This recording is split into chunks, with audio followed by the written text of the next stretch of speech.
வருமான வரித்துறை, ஐடி, அப்புறம் சிபிஐ இவங்க எல்லாத்தையும் கைக்குள்ள வச்சுக்கிட்டு தான் இவங்க எல்லாத்தையும் கட்சிகள் எல்லாத்தையும் அபகரிக்கிறாங்க அப்படின்னு சொல்லி மற்ற கட்சிகள்லாம் எப்படி குற்றம் சாட்டுறாங்களோ அது போலதான் இப்ப தாவேகாவையும் தங்கள் பக்கம் இழுக்கலாம், விஜயை தன் பக்கம் இழுக்கலாம், கூட்டணிக்கு இழுக்கலாம் அப்படின்னு அமித்ஷா திட்டமிடுறதா ஒரு சில அரசியல் விமர்சகர்கள் சொல்றாங்க. அந்த செய்திகள்லயும் அப்படிதான் சொல்லப்படுது.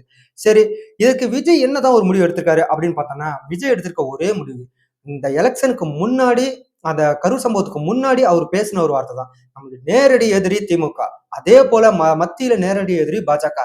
இந்த நிலைப்பாட்டில இருந்து திடீர்னு மாறணும் அப்படின்னா, அதுவும் இந்த கரூர் சம்பவம் மிகப்பெரிய சம்பவம், இந்த நேரத்துல சிபிஐ விசாரணை நடத்திட்டு இருக்கு, இந்த நேரத்துல திடீர்னு மாறணும் அப்படின்னா, கூட்டணி சேர்ந்தோம் அப்படின்னா போய் சரணடைஞ்சிட்டாங்க, காலில் வந்துட்டாங்க அப்படின்லாம் போய் சொல்லுவாங்க.